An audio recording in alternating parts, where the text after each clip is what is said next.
नमस्कार विद्यार्थी मित्रांनो, निबंध लेखन या लेखन कौशल्याच्या घटकात पुन्हा एकदा तुमचे स्वागत। आज आपण मराठी विषयाचं लेखन कौशल्य अभ्यासणार आहोत आणि यामध्ये लेखन कौशल्याचा घटक आहे निबंध लेखन। निबंध लेखन या घटकाचा हा सेशन क्रमांक 2 आहे।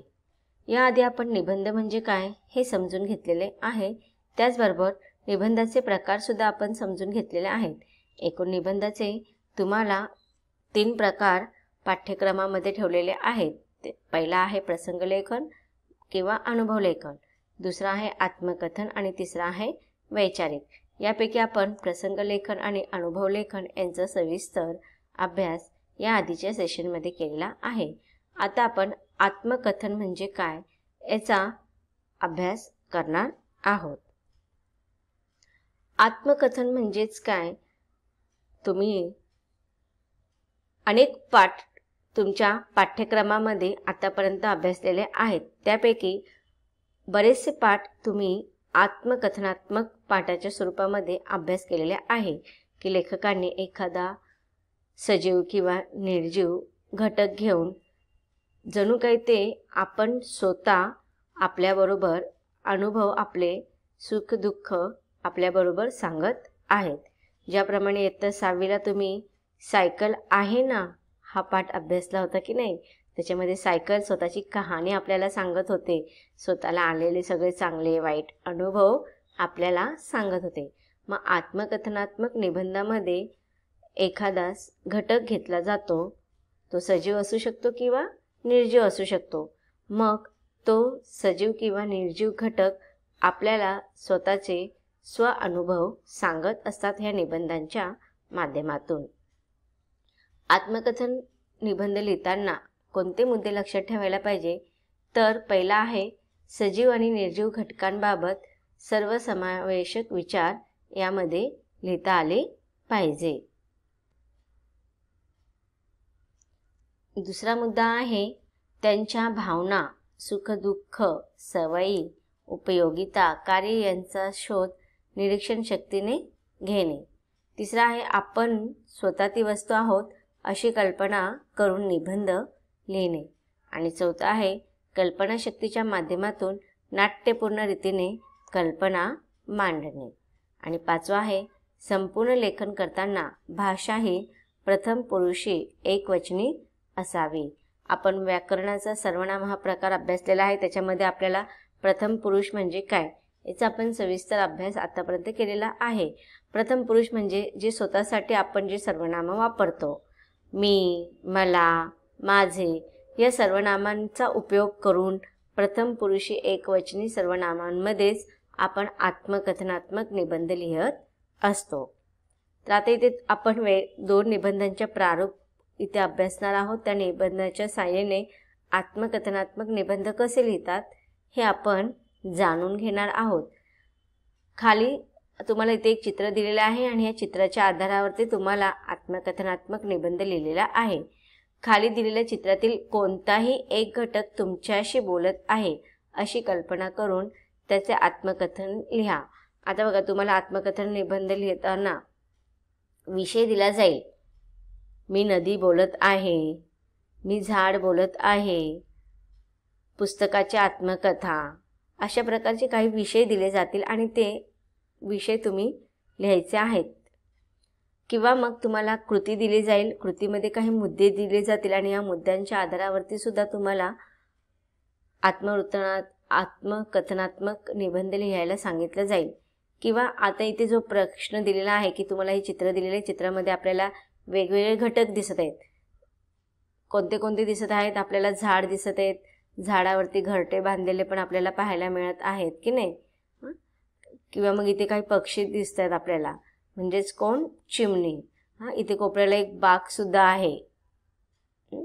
तर इथे वेगवेगळ्या घटकांपैकी तुम्हाला आवडत असणारा एखादा घटक घ्यायचा आणि तो घटक तुमच्याबरोबर बोलत आहे अशी कल्पना करून त्यांची आत्मकथनात्मक निबंधाच्या रूपाने आपल्याला लिहायचं आहे। मग आता इथे आपण मी घटक घेत आहे चिमणी, तर इथे आता आपण चिमणीची आत्मकथा हा आत्मकथनात्मक निबंध अभ्यासणार आहोत। चिमणीचे आत्मवृत्त. आपल्या निबंधाचं शीर्षक काय येणार आहे? चिमणीचे आत्मवृत्त. चिवतई चिवतई दार उघड, चिवतई चिवतई दार उघड. अरे कोण हाक मारतोय तो? कशाला आला आहेस बाबा? माझी कहाणी ऐकायला? ऐक तर. तू म्हणतोस हल्ली मी कुठे दिसत नाही. काय करू, आज आम्हाला जगणे अगदी मुश्किल झाले आहे. शहरात तर आमचे रोजचेच मृत्यू. माणसांना काय नवनव्या यंत्रांची हाव, त्यात आमचा जातोय जीव. अरे मोबाईलमुळे तर आमची जमातच नष्ट होते की काय, या प्रश्नाने जीव अगदी हैराण झालाय बघ. आमच्या जन्माचे काय सांगू तुला. झाडाच्या फांदीवर झुलणाऱ्या छोट्याशा घरट्यात आमचा जन्म. किती आनंदाने वाढतो आम्ही. पण आज झाडच राहिली नाहीत. माणसांनी बेसुमार कत्तल करून नष्ट केल्या आमच्या वस्त्या. काय सांगू, कुठे खिडकीच्या कोपऱ्यात, छपरावर, बिळात मिळेल तिथे राहतो. किडे मुंग्या खाऊन जगतो आम्ही. कधीतरी शेतातले दाणे, धान्य, दुकानातले पडलेले दाणे हेच आमचे अन्न. पण मोबाईलचे आवाज, ध्वनिलहरी, शेतातल्या बियांना लावलेले विषारी औषध, किडे मुंग्या मारण्यासाठी होणाऱ्या फवारण्यांमुळे यामुळे कधी मरण येईल याचा नेम नाही बघ. सगळ्या प्रकारच्या प्रदूषणाचे जीव अगदी मेटाकुटीला आलाय. अरे आम्ही नष्ट झालो तर किडे मुंग्या वाढत जातील.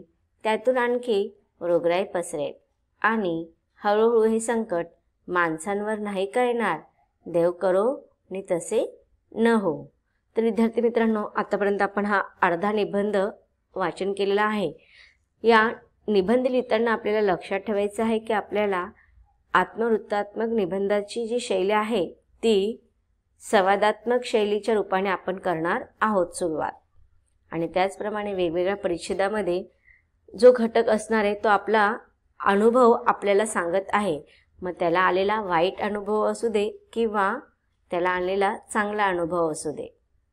इथे आता आपल्याला चिमणी त्याचा अनुभव तिच्या जीवनात आलेले अनुभव आपल्याला सांगत आहेत की कशा रीतीने आज चिमणीचं अस्तित्व संकटात आलेलं आहे आणि त्याला कारणीभूत म्हणजेच आपणच, म्हणजेच कोण, मानव. मग आज तिचं अस्तित्व कसं संपुष्टात आलेलं आहे त्याचं वर्णन तिने केलं. त्याचबरोबर चिमणी आपण पाहतो की निसर्गातील प्रत्येक घटक, मग तो सजीव असू दे किंवा निर्जीव असू दे, मनुष्याला त्याचा कशा ना कशा रूपाने उपयोग होत असतो. आता इथे चिमणीने आपल्याला तिचे उपयोग सांगितलेला आहे की प्रदूषण सगळीकडे वाढलेलं आहे. त्याचबरोबर ती मुंग्यांना खाते आणि त्यामुळे काय होते, अनेक छोटे मोठे कीटकांना खात असते, त्यामुळे रोगराई होत नाही. आणि जर ती चिमणीचं जात अस्तित्वात नसेल, नष्ट होत गेली, तर हळूहळू माणसांवरती फार मोठे संकट यायला सुरुवात होणार आहे. मग अशा रीतीने तिने तिचे अनुभव आपल्याला सांगितलेले आहे. आता इथे आपण चिमणीचं उदाहरण घेतलंय. तुम्ही वेगवेगळे विषय तुम्हाला दिले जातात.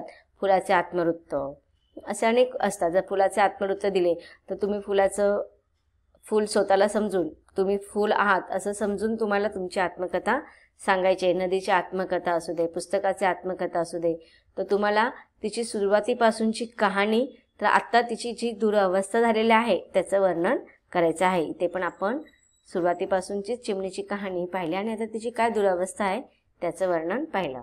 पुढील परिच्छेदामध्ये चिमणी काय सांगत आहे ते आपण पाहूया. आम्ही चिमण्या कधी कुणाला त्रास देत नाही. सकाळी लवकर उठावे, दाणे टिपवावेत, आनंदाने गाणी गावीत, आभाळात स्वच्छंदपणे विहार करावा, आपल्या पिल्लांना खाऊ द्यावा, वाढवावे आणि या जगात वावरण्यासाठी त्यांच्या पंखात बळ आणावे. हे आमचे काम निष्ठेने करतो आम्ही. हीच आमची जगाला शिकवण. आम्ही सकाळीच तुमच्या आधी उठून आमच्या चिवचिवाटाने तुम्हाला जागे करतो. आमच्या गोष्टीने बाळाला खूप गंमत वाटते. अंगणात बाळाच्या खाऊतला एक घास आम्हालाही मिळतो.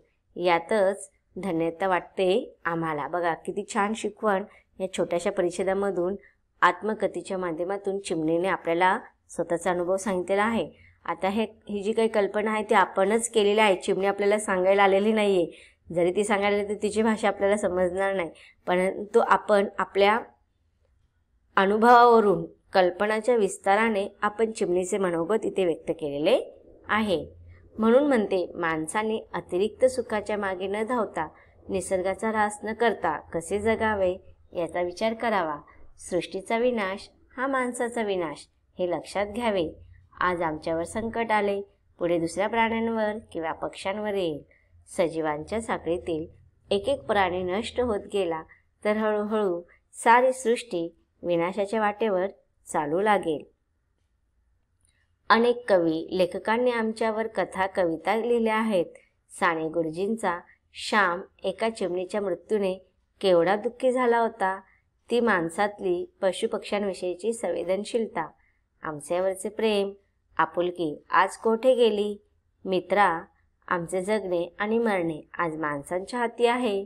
चिमणी म्हणजे सृष्टीतला म्हटला तर एक इवलासा जीव, निसर्गाचा एक घटक.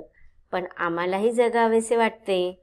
जगा, जगवा आणि जगूया या नियमाने आपण सारे जगलो तर या सृष्टीवर स्वर्ग अवतरेल, नाही का?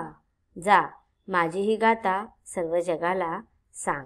तर अशा रीतीने बघा इथे आपल्याला उपसंहार पण केलेला आहे की शेवट छानपैकी केलेला आहे. चिमणीने आपल्याला संदेश दिलेला आहे आणि तो संदेश तिने आपल्या समाजाकडून, मानव समाजाकडून काही अपेक्षा ठेवलेल्या आहेत आणि त्याचं इथे वर्णन केलेलं आहे. तर अशा रीतीने तुम्हाला सगळे मुद्दे आत्मकथनात्मक निबंधामध्ये लिहिता आले पाहिजे.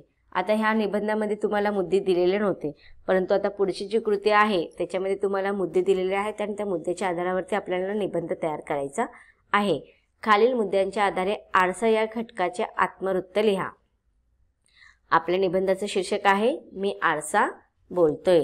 आता बघा इथे आपल्याला निबंधाचे मुद्दे दिलेले आहे. पहिला मुद्दा आहे निर्मिती कशी झालेली आहे, कसा शोध लागलेला आहे ते आपल्याला आरसाच्या आत्मवृत्ताच्या माध्यमातून जाणून घ्यायचं की आरसाच आपल्याबरोबर बोलणार आहे.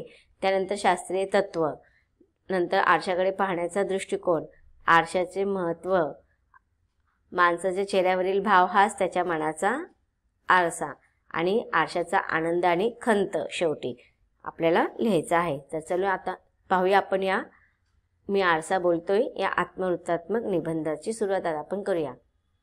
मी माझी दाढी निरखत होतो. ती अस्फुट अस्फुट दिसत होती. कसा आकार होईल तिचा? मला मिशी हवी थोडीशी रुंदी, ओठावरून किंचित उतरत उतरत येणारी आणि ओठांच्या टोकांवर येताच झटकन खाली वळणारी. माझ्या मिशीचा आकार हवा तसा मिळाला तर मी कसा दिसेन?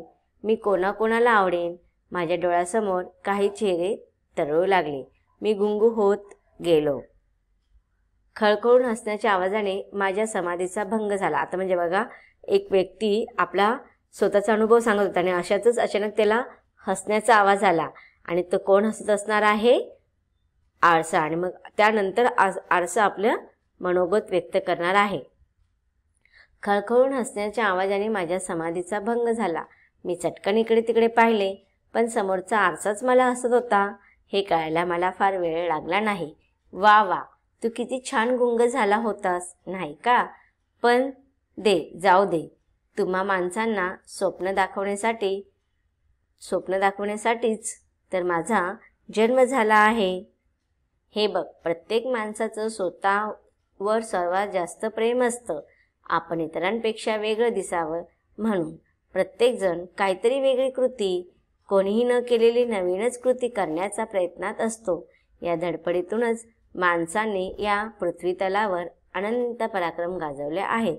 म्हणून तर आज माणूस सर्व प्राण्यांचा राजा, या पृथ्वीचा राजा म्हणून वावरतोय. आता हे सगळे संवाद कोणाचे आहेत? आरशाचे आहेत.